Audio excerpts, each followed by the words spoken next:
Buenas noches. Bueno, hoy quería nuevamente hacer un video. Me sentí impulsado en mi conciencia para hacerlo nuevamente, porque hay una hipocresía que indigna en el seno de nuestras parroquias. En muchas, no en todas, quizás no con mala intención. Creo yo que no con mala intención, pero sí con errores graves. Creo que como consecuencia del Secondo Mi, el Concilio Secondo Mi, hubo grandes interpretaciones y pocas reflexiones teológicas.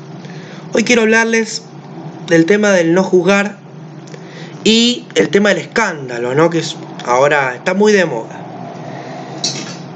En primer lugar, la Sagrada Escritura nos dicen algunos, no hay que juzgar, porque solo Dios juzga. No está tan cierto ese criterio. Nosotros tenemos dos pasajes del Evangelio, entre tantos otros, que voy a tomar para reflexionar. En primer lugar tenemos el pasaje donde Cristo nos dice: no juzguéis o seréis juzgados, y con la misma medida que midas os seráis medidos. Entonces cuando uno escucha esto dice, epa, entonces no puedo señalar las situaciones objetivas de pecado y decirle a mi hermano, a alguien que vive la fe, te estás equivocando, por este camino no vas bien. Pero obviamente no ese es el sentido. Por eso en Juan, acá me anoté la cita, Juan 7:24 dice, no juzguéis por la apariencia, más bien juzgad con juicio justo. Y acá entra esta diferencia. ¿Qué es lo que Jesús nos dice cuando, en primer lugar, nos dice no juzguéis y en otro dice juzgar con juicio justo? Es el mismo Cristo, no nos está dando dos mandatos distintos y contrapuestos. Lo que nos quiere decir es, en primer lugar, que no condenemos a la otra persona, porque Dios tiene esa facultad, ¿no? Del tema de juzgar en el juicio final, pero nosotros debemos juzgar con juicio justo las acciones objetivas de pecado y señalarlas y denunciarlas, que es la misión del profeta y del apóstol. Denuncia y anuncio, anuncio y denuncia. Si no, todas las correcciones fraternas que los explicitan en los Hechos de los Apóstoles serían un juicio. ¿Estarían actuando mal los apóstoles? Bueno, para los modernistas de ahora sí, en realidad no tendrían que decir nada, no tendrían que denunciar el pecado, pero yo me quedo con el Cristo que denuncia, con el Cristo que es signo de contradicción en su tiempo.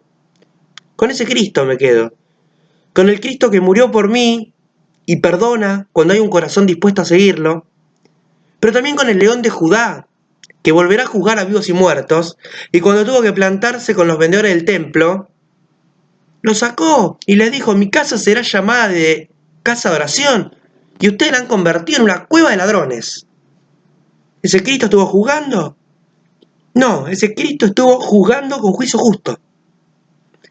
Nosotros podemos señalar y debemos señalar las situaciones objetivas de pecado para que la persona vea en su conciencia, despertar las conciencias dormidas, y que la persona pueda redimirse. Lo que no podemos hacer es decir, vos te vas a ir al infierno. Eso no lo podemos hacer.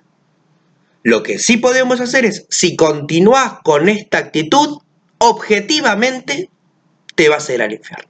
Objetivamente. Si continúas con esta actitud. Lo que no podemos decir es, te vas a ir al infierno directamente. ¿Sí? Eso es una diferencia. Sutil, pero fundamental, porque si no estaríamos condenando. Está básicamente la diferencia entre juzgad con juicio justo, que es lo que debemos hacer, y no juzguéis o seréis juzgados. ¿Sí? El juicio al que se refiere es este que yo digo, ¿no? Que yo digo a través de la escritura, a través de la tradición de la iglesia, a través del magisterio, lo que ha sido toda la vida. En esta cultura donde cualquier indicio de norma y de ley es vista como una opresión, incluso dentro de la iglesia. Te dicen, no, vos mostrás a un Dios castigador, a un Dios preconciliar. Bueno, allá ellos, querrán ver otra iglesia, una iglesia de licuación de mandamientos, una iglesia sentimentalista. Decir, bueno, yo lo sigo al Señor y voy a misa cuando quiero, elijo los mandamientos que quiero, si lo importante es amar, no me juzgues, no me digas esto. No, no es así. No todo el que me dice Señor, Señor entrará en el reino de los cielos, sino el que escucha y hace la voluntad de mi Padre que está en el cielo. Esto es clara la Escritura, es clara la tradición. Lo que pasa es que después del Concilio Secondo Mi, las interpretaciones del Secondo Mi, según yo, el Concilio Vaticano, Gran Concilio, sí, pastoral, no dogmático, y cada uno interpretado como le pareció bien. Y ahí estamos los víctimas de una nueva iglesia, los que queremos decir las cosas, las verdades, sin tapujos, al mundo y dentro de la iglesia también. Somos perseguidos por el mundo históricamente. Lo que duele es que seamos por propios también, ¿no? Por gente dentro de la iglesia que nos diga fariseos, cerrados al espíritu, cuántas cosas, ¿no? Que nos dicen. Pero al Señor le dijeron de todo, así que mantengámonos firmes. Yo quiero leer un pasaje porque me he cruzado también con mucha gente, bien, en buenos términos. Yo soy una persona que por gracia de Dios puedo decir lo que digo y puedo comprender lo que el Señor ha revelado por medio de su escritura y por medio de la tradición de la iglesia. Denuncio los actos erróneos, doy mi palabra que viene del Señor para que la gente vea el camino. Nosotros somos la luz y la sal de la tierra, la luz del mundo y la sal de la tierra. Debemos anunciar. Y por más que suene molesto, pero ahora te dicen, no hay que tener cuidado, cómo anunciamos, cómo decimos las cosas, a ver si la gente se enoja y se va de la iglesia. Bueno, está bien. Yo les quiero decir, Cristo nunca suavizó las verdades. Y es más, reafirmó cosas aún incluso más estrictas, por ponerlo de alguna forma, de las que vivían los judíos. En el discurso del pan de vida, lo tengo acá y lo quiero leer. Porque el Señor nos dice, esto es el Evangelio de Juan, capítulo, versículo 51, arranca el Señor. Yo soy el pan vivo bajado del cielo. El que coma de este pan vivirá eternamente. Y el pan que yo daré es mi carne para la vida del mundo. Duro, ¿no? Más lo que tenían los judíos con la carne y todo, el Señor nos dice, el pan que yo daré es mi carne para la vida del mundo. Continúa el Evangelio. Los judíos discutían entre sí, diciendo, ¿cómo este hombre puede darnos de comer su carne? Se escandalizan, los judíos se escandalizan. Y acá haciendo un paréntesis, los católicos modernistas, los que quieren conciliar con el mundo, nos dirían, no, se escandalizaron. Tratemos de suavizarlo, de no decirlo tan así, porque si no se van a ir. Y queremos que venga mucha gente, gran gente. Pero el Señor nos dice, nos suaviza, doblega, duplica la apuesta. Y nos dice Jesús, les aseguro que si no comen la carne del Hijo del Hombre y no beben su sangre, no tendrán ustedes. El que come mi carne y bebe mi sangre tiene vida eterna, y yo lo resucitaré en el último día, porque mi carne es verdadera comida y mi sangre es verdadera bebida. Y acá sigue. Siguen los judíos escandalizados por lo que el Señor dice. Y el Señor reafirma, dice, ¿esto los escandaliza? ¿Qué pasará entonces cuando vean al Hijo del Hombre subir donde estaba antes? El Espíritu es el que da la vida, la carne de nada sirve. Las palabras que les dije son espíritu y vida. Continúa el Señor. Muchos de los que lo estaban siguiendo dijeron, no, nos vamos porque es muy duro. Y quedan los verdaderos discípulos, los fieles, que es ahí donde Pedro dice, Señor, ¿a dónde iremos? Si solo tú tienes palabras de vida eterna. Pedro reafirma las verdades de fe completa. Entonces hoy, los que se escandalizan y salen corriendo, no podemos decir esto, hay que decirlo de otra manera, porque a ver si se van de la iglesia. que se vayan.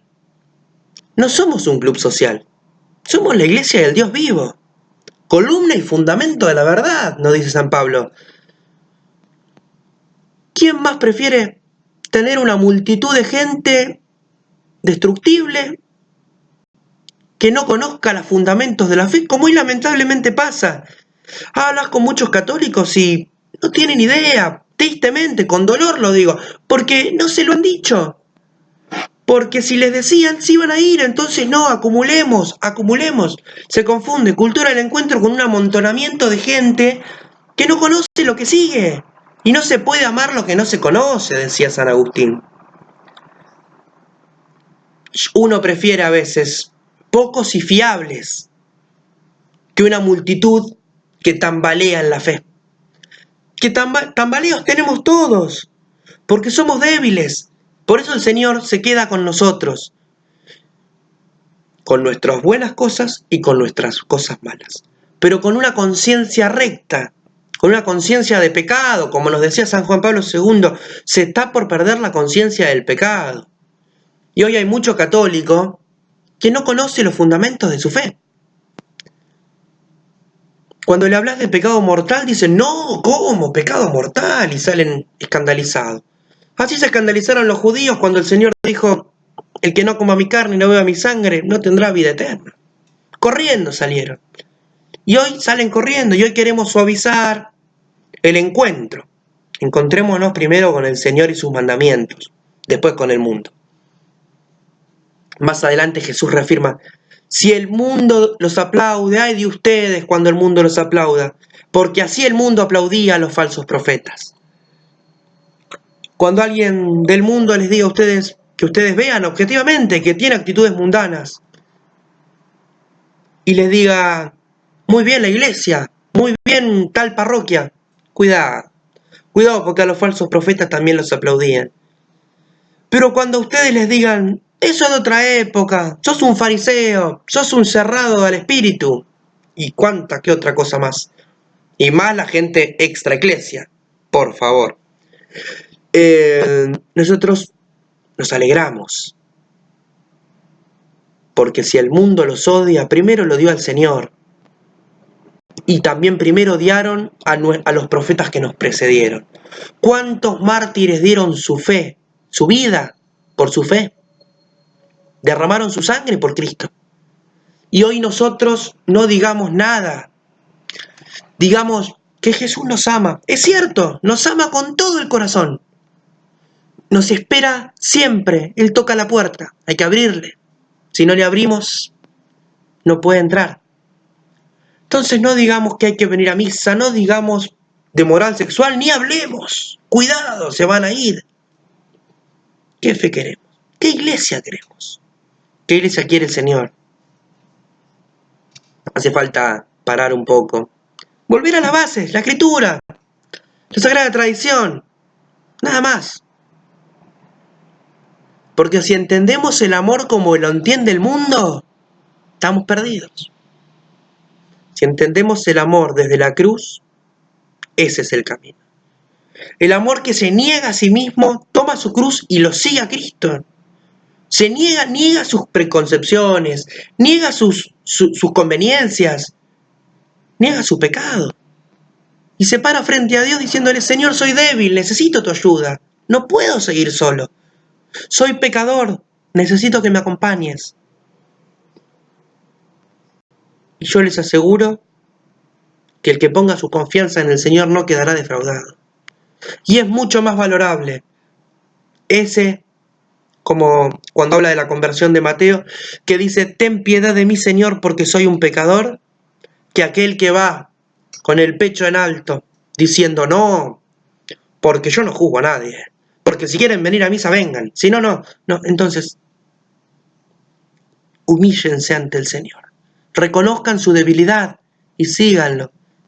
Él es el camino, la verdad y la vida. No hay otro camino para llegar al cielo. El camino es la puerta estrecha. La puerta estrecha lleva a la salvación. La puerta estrecha. el camino angosto. La puerta amplia y espaciosa es la fácil acá. Después, en el juicio eterno, no sé qué tan fácil.